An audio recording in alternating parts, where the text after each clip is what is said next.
अस्सलाम वालेकुम students, how are you. हम लोग न्यूक्लियर फिज़िक्स के ऑनलाइन लेक्चर में हम लोगों ने स्टार्ट लिए थे एक्सेलरेटर। डिफरेंट टाइप के हमने एक्सेलरेटर किए हैं और वो वाला जो हमारे पास चैप्टर एक्सेलरेटर का है जो हमारे पास एंड हो गए, ठीक है। उसमें एक हमारे पास 2 एक्सेलरेटर है जो आप लोगों को असाइनमेंट में दिए जाएंगे, जो आप लोगों के प्रेजेंटेशन के भी टॉपिक होंगे तो वो करने होंगे। अदरवाइज जो हमारे पास थे वो हमारे पास कंप्लीट हो गए हैं।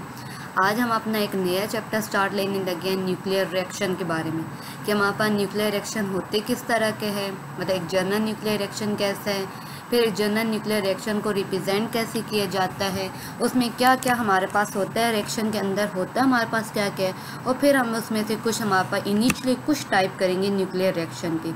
तो स्टार्ट लेते हैं अपने फर्स्ट लेक्चर अपने फर्स्ट टॉपिक से, जो कि हमारे पास है न्यूक्लियर रिएक्शन पर।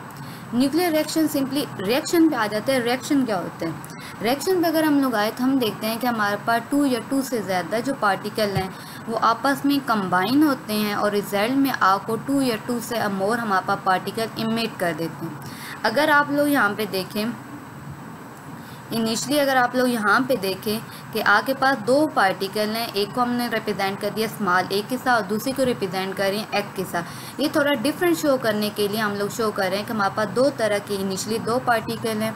अब रिएक्शन के जो स्टार्ट में हमारे पास गिवन होते हैं उन्हें आप लोग कहते हो रिएक्टेंट। मीन हम कह रहे हैं कि हमारे पास रिएक्टेंट हैं, 2 रिएक्टेंट भी हो सकते हैं और 2 से ज़्यादा भी हो सकते हैं। अभी हम जनरल और बहुत ईजी वे में चल रहे हैं, तो हम कहते हैं कि हमारे पास 2 इनिशियली पार्टिकल हैं और डिफरेंट पार्टिकल हैं। एक को स्मॉल ए से रिप्रेजेंट किया और एक को हमने कैपिटल एक्स से रिप्रेजेंट किया, और ये दोनों आपस में कंबाइन होते हैं और इन दोनों के कंबाइन होने की वजह से या इन दोनों की इफेक्ट की वजह से हमारे पास रिजल्ट में नए पार्टिकल बन जाते हैं। और यहाँ पे हम शो कर रहे हैं कि हमारे पास 2 नए पार्टिकल बने हैं। एक पार्टिकल को हमने रिप्रेजेंट कर दिया स्मॉल बी के साथ और दूसरे पार्टिकल को रिप्रेजेंट कर दिया कैपिटल वाई के साथ। अब ये भी याद रखना है कि ये ज़रूरी नहीं है आउटपुट में और आउट रिएक्शन के बाद वाले जो पार्टिकल बनते हैं इन्हें हम लोग कह रहे होते हैं प्रोडक्ट। अब ये भी ज़रूरी नहीं है कि जो प्रोडक्ट है वो आपके पास मस्ट 2 प्रोडक्ट्स ही हों, 2 से ज़्यादा प्रोडक्ट्स भी हो सकते हैं। अब इसके अंदर जो हम लोग डिफरेंट रिप्रेजेंटेशन देख रहे हैं, अब इसके रीज़न क्या है? हर रिएक्शन में जो होते हैं वो हमारे पास पार्टिकल डिफरेंट टाइप के होते हैं। अब इनिशियली हमारे पास ये जो स्मॉल ए वाला जो पार्टिकल होता है इसे हम लोग कह रहे होते हैं प्रोजेक्टाइल। और प्रोजेक्टाइल पार्टिकल ऐसे पार्टिकल होते हैं जो दूसरे के ऊपर बम्बार्ड होते हैं। मीन आगे जो नेक्स्ट आगे पास ये वाई वाला लिखा हो गया है, इसके ऊपर ये हमारे पास जो प्रोजेक्टाइल होगा इसको हम लोग बम्बार्ड करवाएंगे। तो स्मॉल एक प्रोजेक्टाइल पार्टिकल होता है और मोस्टली जो आके प्रोजेक्टाइल पार्टिकल होते हैं वो स्मॉल पार्टिकल होते हैं। मीन मोस्टली हम लोग देख रहे होते हैं जैसे प्रोटॉन हो गया, न्यूट्रॉन हो गया, अल्फा पार्टिकल होंगे।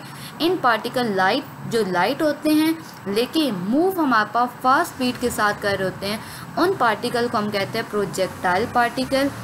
और हमारे जो प्रोजेक्टाइल पार्टिकल हैं वो हमारे पास बम्बार्ड होते हैं अपने सेकंड वाला जो हमारे पास कैपिटल एक्स आ रहा है, इस पार्टिकल को हम कहते हैं टारगेट पार्टिकल। मेन जो प्रोजेक्टाइल पार्टिकल है वो आपके पास बम्बार्ड होता है किसी भी टारगेट पार्टिकल के ऊपर। ये हमारे पास जो एक्स है ये हमारे पास टारगेट पार्टिकल है।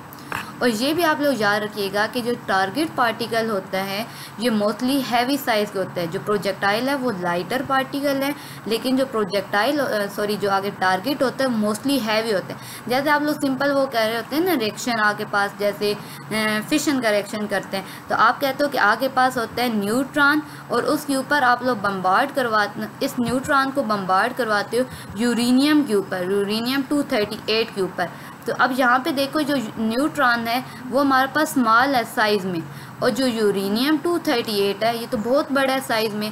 अब इस रिएक्शन के अंदर ये जो हमारे पास न्यूट्रॉन है ये हमारा प्रोजेक्टाइल है और जो ये हमारे पास यूरेनियम है ये हमारे पास जो है वो टारगेट है।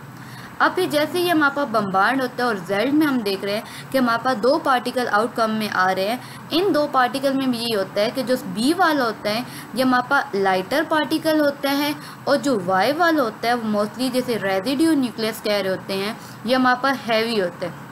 जैसे इसी रिएक्शन में अगर यूरेनियम की बात करो तो आप देखते हो आउटकम में आपके पास ब्रिलियम या क्रिप्टॉन या कुछ भी जो भी बन रहा है, लेकिन साथ आप देखते हो न्यूट्रॉन्स भी इमिट हो रहे हैं। अब वो न्यूट्रॉन क्या इमिटेड पार्टिकल जो कि साइज़ में छोटे होते हैं, और जो रेजिड्यू पार्टिकल होता है वो पार्टिकल होता है जो साइज़ में हमारे पास बड़े होते हैं। तो एक जनरल अगर हम लोग रिएक्शन की बात करें तो एक जनरल रिएक्शन जो हमारे पास है उसमें क्या होता है, प्रोजेक्टाइल होते हैं, वो बम्बार्ड होता है किसी टारगेट के ऊपर, और उसके रिजल्ट में हम लोग देखते हैं कि हमारे पास हमारे पास एक इमिटेड पार्टिकल और सामने एक रेजिड्यू न्यूक्लियर हमारे पास बनता है। अगर हम जनरल हमारे पास रिप्रेजेंटेशन देखें कि कहीं पे अगर हमारे पास लिखा रिएक्शन को लिखना जाए तो कैसे लिखा जाता है, बेसिकली जो टारगेट होता है वो आपके पास बाहर होते हैं, फिर आप स्मॉल ब्रैकेट लगाते हो, स्मॉल ब्रैकेट में जो फर्स्ट एलिमेंट होता है वो प्रोजेक्टाइल होते हैं, और जो सेकंड एलिमेंट होता है वो आपके पास इमिटेड पार्टिकल होता है, और ब्रैकेट क्लोज। मेन जो हमारे पास ये दो काम जो कर रहे होते हैं, एक दोनों जो लाइट प्रोडक्ट है जो हमारे पास फंक्शन काम करवा रहे होते हैं इन दोनों से, तो हमारे पास ये दोनों जो इधर का ए जो कि हमारे पास प्रोजेक्टाइल है, और इसका ये जो लाइटर पार्टिकल जो कि हमारे पास इमिटेड पार्टिकल बी, ये स्मॉल ब्रैकेट में।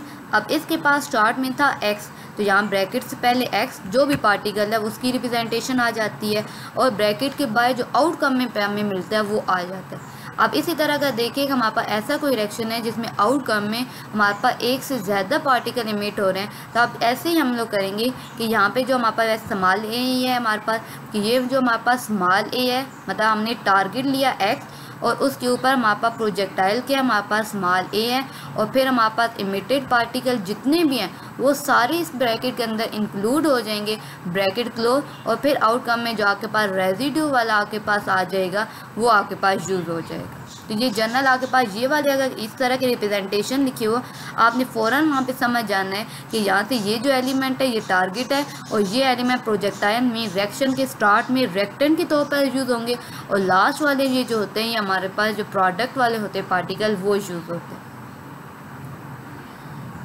अब हम आ जाते हैं अपनी टाइप्स ऑफ रिएक्शन पे। जनरली जो हम टाइप ऑफ रिएक्शन की बेसिक बात करें ना, मेनली टू टाइप्स हम लोग बात कर रहे होते हैं।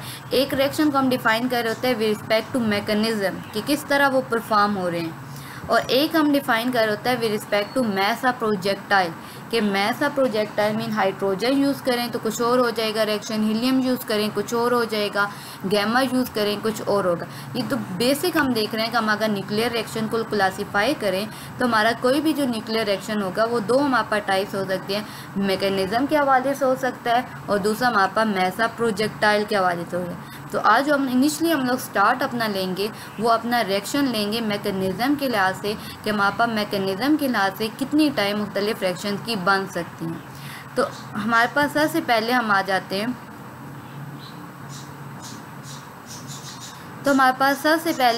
आ जाते हैं मैकेनिज़्म में इलास्टिक रिएक्शन। अब आपको वर्ड इलास्टिक ऑलरेडी पता होता है कि इलास्टिक जैसे आप कोलिजन कहते हो ना, इलास्टिक कोलिजन एक ऐसी कोलिजन जिसमें एनर्जी और मोमेंटम वगैरह कंजर्व है, ठीक है। मतलब जो आपके पास चीज़ इनिशली चीज़ होती है आप देखते हो फाइनल में भी आपके पास वही चीज़ आ जाती है। अब इलास्टिक स्कैटरिंग या इलास्टिक रिएक्शन भी इस तरह के हमारे पास रिएक्शन होते हैं जिनमें जो हम इनिशियल रिएक्टेंट हम लोग ले रहे होते हैं, हमारे पास प्रोडक्ट में भी वही रिएक्टेंट दोबारा वापस आ जाते हैं। तो ऐसे रिएक्शन को हम लोग कहते हैं इलास्टिक रिएक्शन। जनरल हम कह रहे हैं कि हमारे पास प्रोजेक्टाइल था ए, उससे हमने टारगेट फॉल किया एक्स पे, तो रिजल्ट में हमारे पास जो इमिटेड पार्टिकल है वो भी ए ही निकला आया है, वही पार्टिकल इमिट हो गया, और जो हमारे पास एक्स है वो भी हमारे पास वही पार्टिकल इमिट हो गया। तो ऐसे रिएक्शन को हम कहते हैं elastic reaction.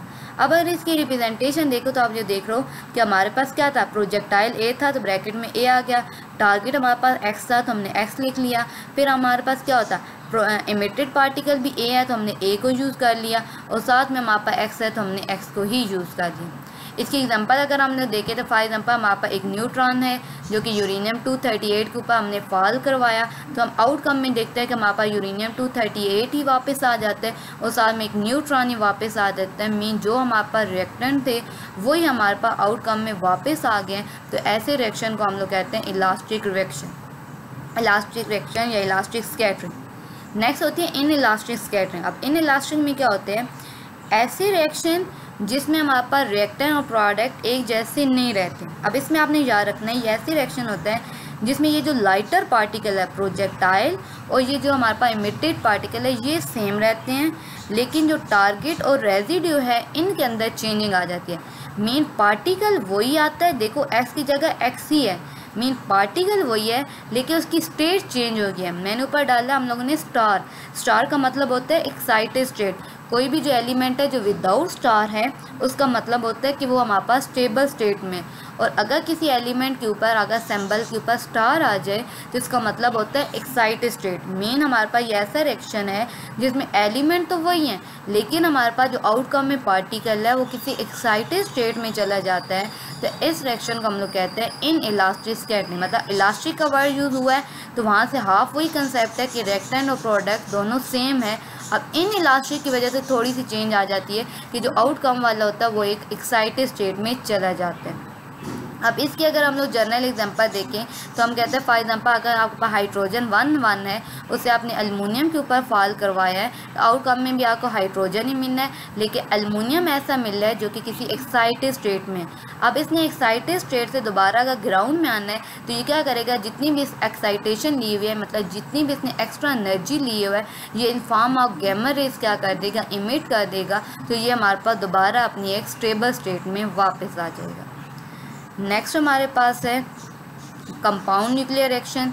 Compound nuclear reaction कैसे होते हैं, ऐसे रिएक्शन जिसमें जब प्रोजेक्टाइल किसी टारगेट के ऊपर फॉल करता है तो फ़ौरन आपके पास आउटकम पार्टिकल नहीं आते, बल्कि क्या होता है इन दोनों से मिलने से एक दरमियानी स्टेट, एक इंटरमीडिएट स्टेट एग्जिस्ट होती है। मीन इन दोनों के मिलने से एक इंटरमीडिएट न्यूक्लियस बनता है जिसे कंपाउंड न्यूक्लियस कहते हैं। और फिर क्या होता है, कुछ देर गुजरती है और ये कंपाउंड न्यूक्लियर फिर हमारे पास आउटकम पार्टिकल में कन्वर्ट हो जाता है। कंपाउंड रिएक्शन ऐसे रिएक्शन जिसमें हमारे पास प्रोजेक्टाइल या किसी टारगेट के ऊपर फॉल करता है तो उन दोनों से एक नया एलिमेंट बन जाता है, उन दोनों के कंबाइन होने से, मतलब फ़ौरन आउटपुट की तरफ हम नहीं जाते। इस रिएक्शन में क्या होता है कि दरमियान में एक इंटरमीडिएट स्टेट बन जाती है और उस एलिमेंट इंटरमीडिएट स्टेट में जो एलिमेंट बनता है उस एलिमेंट को हम कहते हैं कंपाउंड एलिमेंट। और इसके बाद ये कुछ देर हमारे पास गुजरती है और ये जो रिएक्शन है ये हमारे पास कन्वर्ट हो जाता है आउटकम पार्टिकल में। तो ऐसे रिएक्शन को हम लोग कहते हैं कंपाउंड रिएक्शन। जिसके एग्जांपल में अगर देखें तो हमारे पास हीलियम है, इसे हमने निकल के ऊपर फॉल करवाया है तो ये जिंक में कन्वर्ट होता है, और ये जो जिंक है वो थोड़ी देर बाद जो है वो कॉपर में, हाइड्रोजन में और नाइट्रोजन में कन्वर्ट हो जाता है। तो ऐसे रिएक्शन को हम कहते हैं कंपाउंड रिएक्शन। अब इसमें आप नोट करें तो आउटकम में देखो हमारे पास जो कॉपर है ये हैवी न्यूक्लियस होता है तो ये आपके पास रेजिड्यू न्यूक्लियस है, जबकि हाइड्रोजन भी लाइटर न्यूक्लियस है और न्यूट्रॉन भी लाइटर न्यूक्लियर है। मेन हमारे पास आउटकम में जो इमिटेड पार्टिकल है वो एक से ज़्यादा हैं, और कौन कौन से हैं, हाइड्रोजन है और न्यूट्रॉन है। जो भी हमने पहले बात की थी कि आउटकम में हमारे पास एक से ज़्यादा जो लाइट न्यूक्लियाई है वो इमिट हो सकते हैं। नेक्स्ट हमारे पास है रेडियो एक्टिव कैप्चर। अब रेडियो एक्टिव हमारे पास कैप्चर रिएक्शन क्या होते हैं, ऐसे रिएक्शन जिसमें हम किसी प्रोजेक्टाइल को किसी टारगेट के ऊपर फॉल करते हैं तो हमारे पास जो न्यूक्लियस बनता है वो हमारे पास एक रेडियो एक्टिव एलिमेंट बन जाता है। मेन हमारे पास एक एक्साइटेड न्यूक्लियस बन जाता है, ऐसा न्यूक्लियस जिसके पास हाई अमाउंट ऑफ कोई एनर्जी होती है, कोई रेडिएशन होती है, जो वो क्या करता है थोड़ी देर बाद in form of gamma rays emit करके अपनी स्टेबल स्टेट में आ जाता है। तो यहाँ पे जो क्या होता है कि ऐसे दो पार्टिकल, ऐसा प्रोजेक्टाइल किसी ऐसे टारगेट के ऊपर फॉल करे कि रिजल्ट में जो एलिमेंट बने वो कोई रेडियो एक्टिव एलिमेंट हो, तो ऐसी रिएक्शन को हम कहते हैं रेडियो एक्टिव कैप्चर। कि मेन ये जो प्रोजेक्टाइल है इसने एक कैप्चर किया, कोई रेडियो एक्टिव एलिमेंट लिया जिसकी वजह से ये एक्साइटेड स्टेट में चला गया। एग्जाम्पल में अगर हम लोग चलें तो हम कहते हैं कि फॉर एग्जाम्पल हमारे पास हीलियम है। अब हीलियम हमारे पास क्या कहता है किसी कार्बन के ऊपर हमारे पास फॉल करता है, और ये क्या कहता है एक आपके पास ऑक्सीजन जो कि रेडियो एक्टिव ऑक्सीजन होगा, आइसोटोप्स हमारे पास है, और फिर ये थोड़ी देर बाद क्या होता है रेडियो एक्टिव। आपको पता है कोई भी चीज़ जो एक्साइटेड स्टेट में होती है वो फुल टाइम एक्साइटेड स्टेट में नहीं रह सकती, वो दोबारा क्या करती है ग्राउंड में वापस आती है। तो जैसे ही वो वापस आएगी तो अपने साथ गैमा रेज को इमिट कर दें। तो ये अभी हमने कुछ टाइप्स की हैं, लेकिन इसमें मज़ीद जो हमारे पास टाइप्स है मैकेनिज़्म के हिसाब से वो अभी रहती है, वो नेक्स्ट लेक्चर में इंशाल्लाह करेंगे। तो हमने स्टार्ट लिया था कि हमारे पास न्यूक्लियर रिएक्शन क्या होते हैं, जनरल उनकी रिप्रेजेंटेशन हमारे पास क्या होती है, टाइप ऑफ रिएक्शन क्या है, और मैकेनिज़्म के लिहाज से हमारे पास रिएक्शन को हम लोग स्टडी करें। इंशाल्लाह फिर इसकी मज़ीद टाइप अगले लेक्चर में हम करेंगे। कोई प्रॉब्लम आता है क्लास तो आपने व्हाट्सएप में हमने वैसे पूछ लेना है, और नेक्स्ट आपको लेक्चर में मिलेंगे। अल्लाह हाफिज़।